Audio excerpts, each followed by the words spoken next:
नमस्कार, स्वागत है आप सभी का आपके अपने YouTube चैनल एन मिसा क्लासेस में। साथियों, हमारा जो चैनल एन मिसा क्लासेस है, यह आपको शिक्षा संबंधित जानकारियों के लिए बनाया गया है और इसी क्रम में हम डीएलएड की क्लासेस चला रहे हैं ताकि आपको गुणवत्तापूर्ण शिक्षा मिल सके। जो छात्र एवं छात्राएं यानी जो प्रशिक्षु विद्यालय जाने में असमर्थ हैं या महाविद्यालय जा रहे हैं लेकिन किन्हीं कारणवश से उनकी कक्षाएं सही ढंग से संचालित नहीं हो रही हैं या आपके शिक्षक सही ढंग से चीज़ों को समझा कर नहीं पा रहे हैं, तो आप निश्चिंत रहें, आपके लिए हम लगे हुए हैं और हमारा पूरा प्रयास है कि आपको गुणवत्तापूर्ण शिक्षा मिले और आपको तनिक भी एहसास न हो कि हम विद्यालय नहीं जाते हैं तो हम डीएलएड में कम नंबर लाएंगे या आप किसी से कम नहीं रहेंगे, इसका मैं विश्वास आपको दिला रहा हूँ। ठीक है, तो चलिए अब हम शुरू कर रहे हैं डीएलएड सेकेंड सेमेस्टर के पहले यूनिट का सबसे पहला जो टॉपिक हमारा है लघुत्तम समापवर्त्य और महत्तम समापवर्तक, इन्हीं के बारे में हमें अध्ययन करना है। तो साथियों, इसी क्रम में सबसे पहले हम देखेंगे लघुत्तम समापवर्त्य क्या है। लघुत्तम समापवर्त्य की बात करें, इसको समझने से पहले सबसे पहले हमें यह समझना होगा कि अपवर्त्य क्या है, अपवर्तक क्या है, समापवर्त्य क्या है, समापवर्तक क्या है। क्योंकि जब हमारा बेस मजबूत होगा तभी हम आगे चीजों को समझ पाएंगे। तो सबसे पहले है अपवर्त्य क्या है।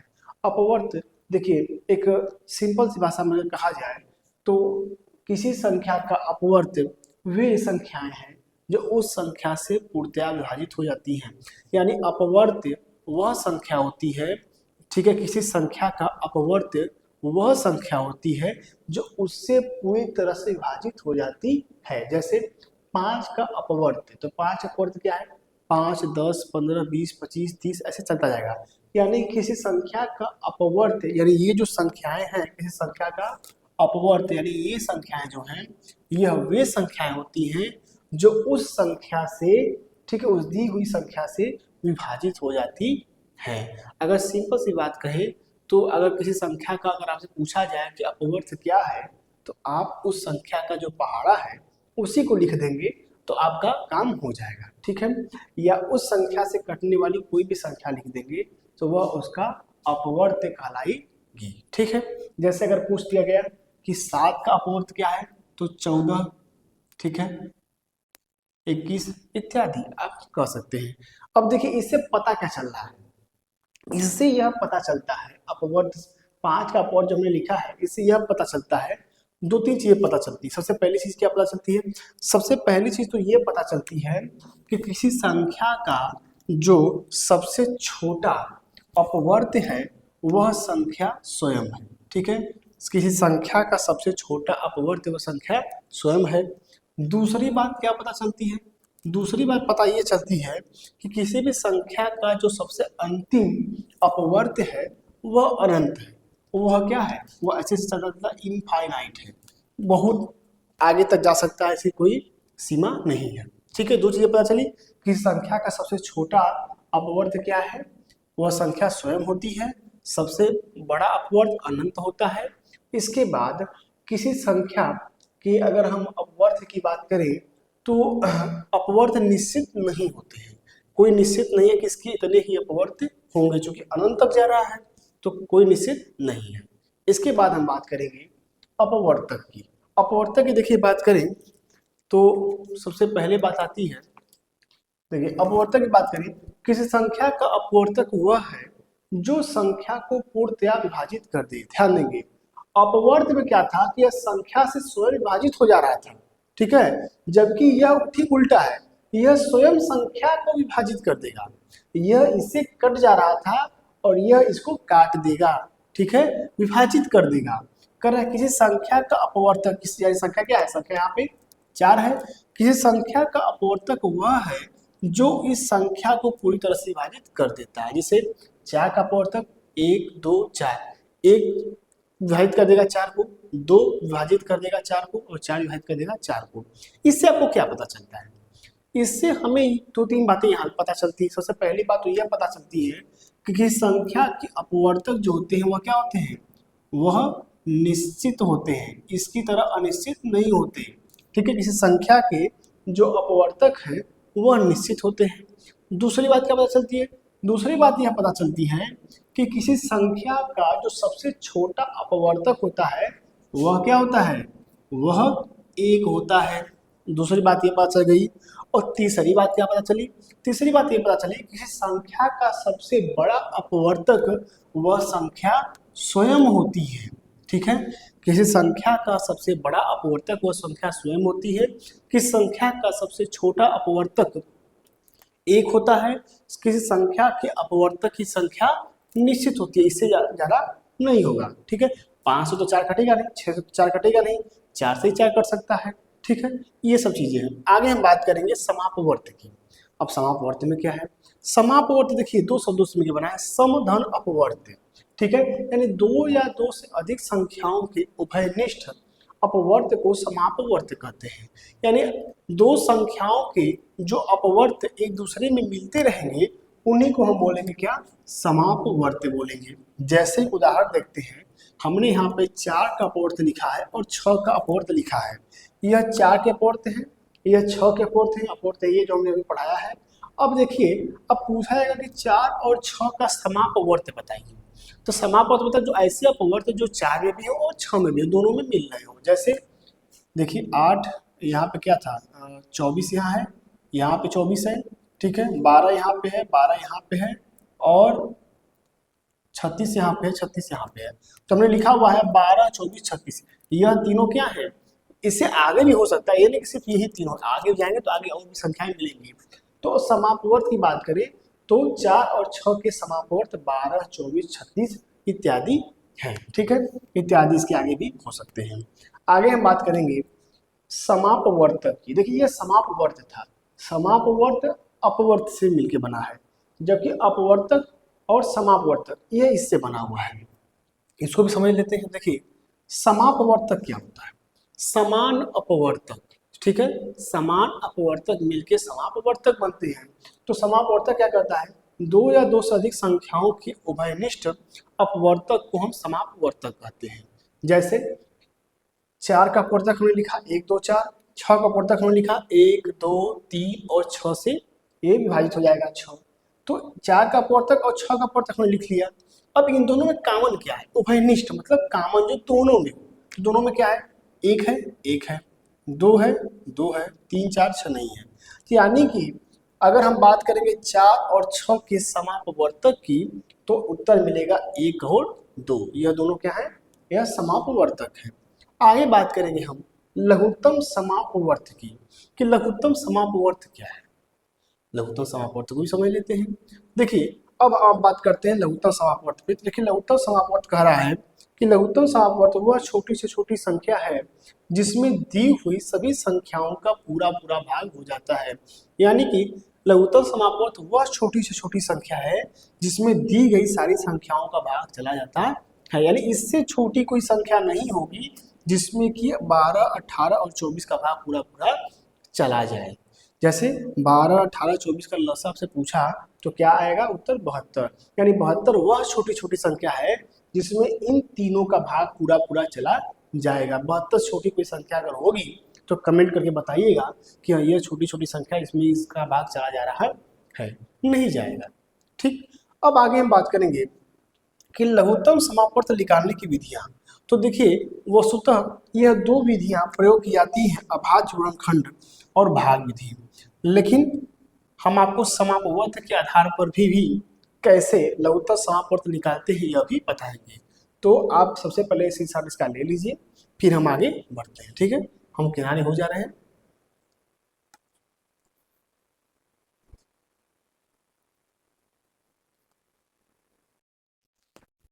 चलिए अब हम आगे बढ़ेंगे। देखिए हमने जैसा कि कहा था कि अब हम तीनों विधियों के बारे में पढ़ेंगे। तो तीनों विधियों के बारे में पढ़ते हैं। देखिए सबसे पहले हम बात करेंगे किसकी, सबसे पहले हम बात करेंगे अभाज्य गुणनखंड विधि की। किसकी, अभाज्य गुणनखंड विधि की। ठीक है, सबसे पहला हमारा है, ये हमारा सही नहीं चल रहा, अभाज्य गुणनखंड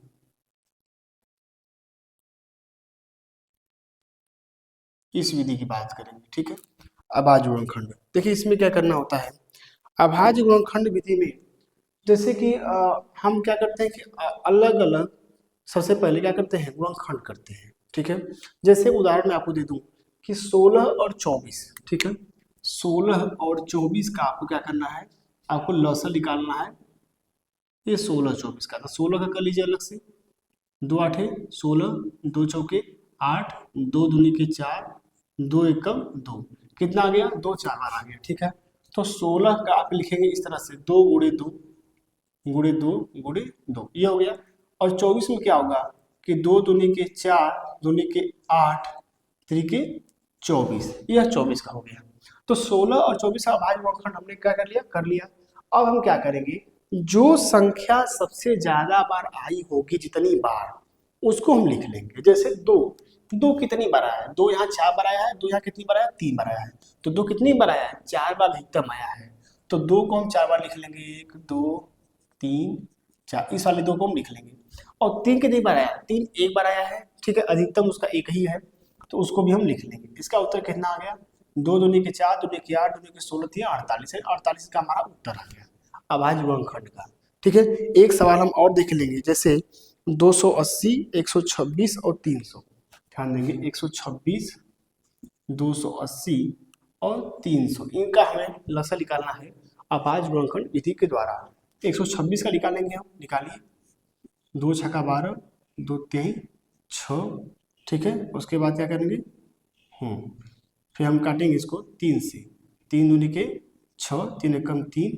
ठीक है, फिर 3 7 21, 7 एकम 7, 280 करेंगे, 2 एकम 2, 2 चौके 8, 0 2 70, 2 से 35, 2 से, अब यह तो करने सबको आता होगा, उम्मीद करता हूँ सबको आता होगा ही। और 300, 300 करेंगे हम, तो हो गया 150, 75, और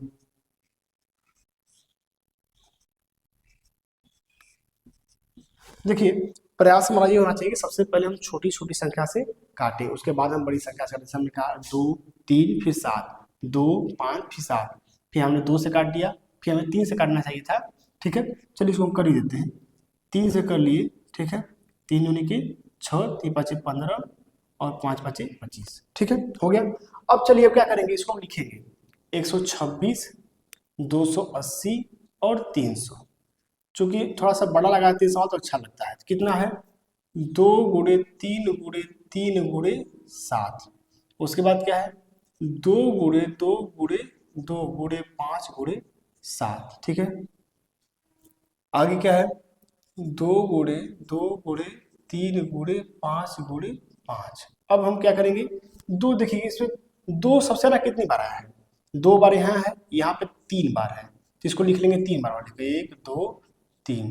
फिर देखिए 3 कितनी बार आया हुआ है, यह 2 का हमने लिख लिया, 3 कितनी बार आया हुआ है, यहाँ पे 3 2 बार आया है, यहाँ पे 3 का पता नहीं है, यहाँ पे 3 एक बार आया है, तो 3 इस 2 बार वाले को लिख लेंगे, 3 गुणे 3। ठीक है, उसके बाद 5 कितनी बार आया हुआ है, 5 यहाँ पे एक बार आया हुआ है, इसे पता नहीं है, यहाँ पे 2 बार आया हुआ है, तो लिख लीजिए 5 गुणे 5। और 7 कितनी बार आया है, 7 एक बार आया है। तो इन सबका गुणा करके हम जब उत्तर निकालेंगे तो हमें उत्तर क्या मिलेगा, अब देख लीजिए, आप लोग गुणा करके बताइए।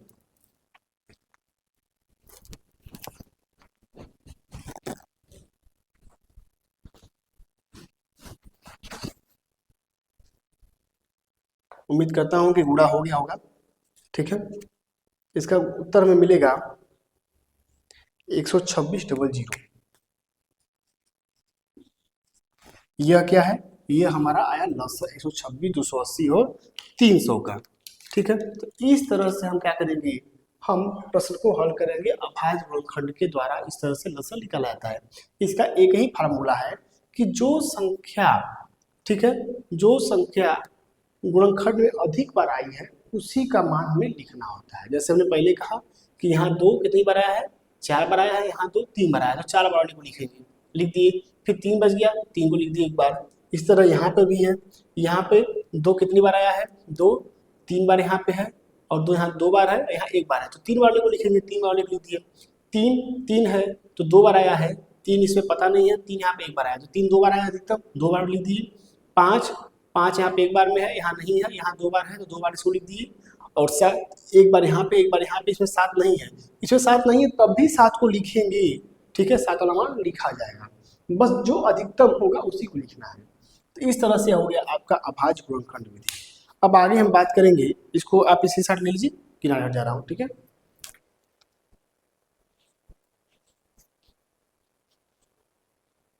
अब अगली हमारी विधि है अभाज्य गुणनखंड के बाद भाग विधि। तो इसी साथ हो गया होगा, उम्मीद करता हूँ, ठीक है। अगला कौन सी विधि है हमारी? अगली विधि है भाग विधि। चलिए भाग विधि की बात कर लेते हैं। जैसे भाग विधि की बात करें, दूसरा है भाग विधि। भाग विधि जहाँ तो मुझे लगता है कि 90% लोगों को आती होगी। जैसे भाग विधि बात करें, इसी 16 और 24 की बात कर रहे हैं हम, 16 और 24 का भाग विधि के द्वारा करिए। तो क्या करेंगे, इन दोनों को हम एक साथ रख लेंगे, बीच में कामा लगा देंगे, कामा मतलब अलग अलग है। फिर ऐसी संख्या से हम छोटी छोटी ऐसी संख्या से हम इसमें भाग देंगे जिससे कि दोनों विभाजित हो जाए। अगर दोनों विभाजित नहीं हो रहे तो सिर्फ एक विभाजित हो जाए। 2 8 16 और 12 दूनी के 24। फिर देखिए, अगर ये 2 से विभाजित होने लायक है और यह नहीं होने लायक है तो भी हम इसको विभाजित करने के लिए 2 से भाग देंगे, और जो नहीं विभाजित होने लायक रहेगा उसको हम ज्यों का त्यों नीचे उतार लेंगे। लेकिन यहाँ पे 2 से दोनों विभाजित होने लायक है, इसलिए दोनों को हम साथ में लेके चलेंगे, ठीक है। 2 चौके 8, 2 छक्का 12। फिर अब देखिए, यह 2 से कटने लायक है या 3 से कटने लायक है, लेकिन यह 2 से भी कटने लायक है। तो 2 से कटने लायक है तो 2 से काटते चलेंगे। तो 2 दूनी के 4, 2 3 6। अब देखिए, लेकिन यहाँ पे यह 2 से काटेगा, यह 3 से काटेगा। तो सबसे पहले किससे काटेंगे? सबसे पहले सबसे छोटी संख्या से काटेंगे। सबसे छोटी संख्या क्या है? 2, 2 एकम 2, यहाँ पे हो गया 3 को ज्यों का त्यों उतार देंगे। अब है 3 एकम 3, तो 3 भी 3 से कट गया। तो अब यह क्या आया? 2 गुणे 2 गुणे 2 गुणे 2, 2 2 2, ठीक, 2 2 2 2। अब एक 3 हो गया, तो उत्तर कितना मिला? यही है, ठीक, यही आ गया ना, यही आपका आ गया उत्तर आपका 48 गुणा करने पर। तो इसी तरह से हमें भाग विधि के द्वारा हल करना है। जैसे अगर आप कहेंगे 126, 280 और 300 का कैसे निकालते हैं, तो उसको भी निकाल के बता देंगे। जैसे एक दो लाइन लगा के दिखा दे रहे हैं। जैसे 126 है, 280 है और 300 है, तो इसको क्या करेंगे? इसको हम 2 से ही विभाजित पर सबसे पहले करेंगे। 2 छक्का 12, 2 3 6, ठीक है, 150। फिर 2 से काटेंगे हम। अब देखिए, 2 से 63 कटने लायक नहीं है, लेकिन यह दोनों कटने लायक तो है ना, इसको 2 से हम विभाजित करेंगे। इसको ज्यों का त्यों लिख देंगे, नहीं काटने लायक इसको छोड़ दीजिए। इसको काटिए 70, ये कितना हो गया? 75 दूना 150। फिर देखिए, अब देखिए, यह 30 कटने लायक है, यह 2 से कटने लायक है, और यह 5 से भी कटने लायक है और 3 से भी कटने लायक है। तो हम क्या करेंगे? अब देखिए, 2 से भी कटने लायक है, 3 से भी कटने लायक है, 5 से भी कटने लायक है। तो सबसे पहले सबसे छोटी संख्या से कटने लायक है तो काटेंगे, तो 2 से ही विभाजित फिर करेंगे। 63, 35 गुना के 70, और यहाँ हो गया 75। अब हम विभाजित करेंगे उसको किससे? अब 2 से कोई कटने लायक नहीं है तो हम विभाजित करेंगे किससे? और विभाजित हम करेंगे 3 से। तो करिए, 3 दूनी के 6, 3 और यहाँ 35, और यहाँ कितना होगा? 3 दूनी के 6 और 3 5 15, 25 या 75। अभी 30 कटने लायक है, हाँ है, तो 3 7 21, 35 और 25। अब कोई 30 कटने लायक इसमें नहीं है। अब किसे काटेंगे हम? 5 से। 7, 5 7 35, 5 5 25। अब अभी 5 दिख रहा है इसमें, तो 5 से काटिए, 5 एकम 5। जब तक शेषफल 1 नहीं हो जाए, सॉरी, जब तक मान 1 ना आ जाए, ठीक है, तब तक हम लेते रहेंगे। अब देखिए, 7 से काटेंगे, 7 एकम 7, 7 एकम 7 और 1। अब तीनों आ गया ना, 1 1। जब 1 आ गया तब जो हम यहाँ पे उसको छोड़ देंगे, और ये जो संख्याएं हैं इन सबका हम गुणा कर लेंगे, तो उत्तर वही आएगा जो हमने अभी आपको बताया था यहाँ पर, ठीक है। न विश्वास हो तो गुणा करके देख लीजिएगा। तो यह तो हो गई कौन सी विधि? यह हो गई आपकी भाग विधि। अब हम अगली विधि की बात करेंगे। अगली विधि हमारी क्या है? समापवर्त के आधार पर। किसके आधार पर? समापवर्त के आधार पर। तो इसको हम इरेज कर लेते हैं, ठीक है। समझ गई होंगी, इसकी साथ अगर लेना होगा तो इसका ले लीजिएगा भाग विधि में। चलिए आगे चलेंगे। तीसरा है, जैसे हम कहते हैं ना, लघुत्तम समापवर्त। तो समापवर्त है तो यही समापवर्त विधि है, ठीक है। समापवर्त विधि के आधार पर या समावर्त के आधार पर, ठीक है। तो समापवर्त के आधार कर लीजिए, विधि मत के समापवर्त के आधार पर। और समावर्त के आधार पर कैसे निकालते हैं इसको देखिए। समापवर्त में क्या करते हैं, कुछ नहीं करना है, सबसे पहले आपको सबके समापवर्त को लिख देना है, ठीक है। जैसे एक उदाहरण देखते हैं समापवर्त का। समापवर्त का सबसे उदाहरण है 18, 24। क्या है सवाल? सवाल है आपके 12, 18, 24। चलिए 12, 18, 24 इसका आपको निकालना है, ठीक है। यह मैं आप लोगों को दे रहा हूँ 12, 18, 24 का। और हम निकाल रहे हैं किसी दूसरे का, कोई 16, 24 ले लेते हैं, पुराना वाला ही 16, 24। तो 16, 24 का ले लीजिए। 16 और 24 का आपको निकालना है समापवर्त के आधार पर। तो करिए, 16 के समापवर्त लिखिए और 24 के समापवर्त लिखिए। 16 के 16, 16 दूनी कितना 32 और 16 तियाँ 48, 16 चौके 64। अब इसके बाद मुझे नहीं याद है, तो 16 चौके 16 पाँचे 80, ठीक है। अब ये हो गया। अब 24 से कर लेते हैं, बता आगे भी जाएगा। 24 से देखेंगे, 24 के 24, 24 दूना 48 और 24 यहाँ क्या 72। हाँ 24 यहाँ 72। अब देखिए यहीं पे हमने कहा कि छोटी से छोटी संख्या जिसमें सबका भाग पूरा पूरा चला जाए। तो अब देखिए समापवर्त कौन से मिल रहा है, इसमें 24 है, 24 यहाँ कहीं है नहीं है, 48, हाँ 48 मिल रहा है। यानी सबसे छोटी संख्या क्या है, सबसे छोटी संख्या 48 है, जो कि दोनों में मिल रही है। तो जो छोटी से छोटी संख्या जिसमें सबसे पूरा पूरा भाग चला जाए दी गई संख्या का, उसे बोलते हैं क्या, लघुत्तम समापवर्त। तो समापवर्त हमने लिख दिया, और समापवर्त में वह सबसे छोटा समापवर्त जो दोनों मिलेगा वही होगा क्या, लघुत्तम समापवर्त। तो यही है लघुत्तम समापवर्त। यानी समापवर्त में सबसे छोटा जो लघुत्तम है, जो लघु है छोटा है, सबसे छोटा 48 है, दोनों मैच कर रहा है तो 48 उत्तर हो गया। तो यह होती है तीसरी विधि समापवर्त के आधार पर। इसी तरह से आप 12, 18, 24 का भी निकाल सकते हैं समापवर्त के आधार पर, ठीक है। तो यह तीनों विधियां हैं लघुत्तम समापवर्त निकालने की। तो उम्मीद करता हूं कि आपको लघुत्तम समापवर्त की तीनों विधियां और आप ये अपवर्तक क्या है, अपवर्त क्या है, समापवर्तक क्या है, समापवर्त क्या है, यह भी आप अच्छी तरह से समझ लिए होंगे। अगली क्लास हमारी जो होगी वह महत्तम समापवर्तक पे होगी, उसमें भी 3 विधियां निकालने की है, उसको भी हम आपको समझाएंगे। तो क्लास को शेयर करना अपने अन्य साथियों में न भूलिए। और इसी के साथ मैं देश मिश्रा आप सबसे विदा लेता हूँ। धन्यवाद। इसी के साथ ले लीजिए।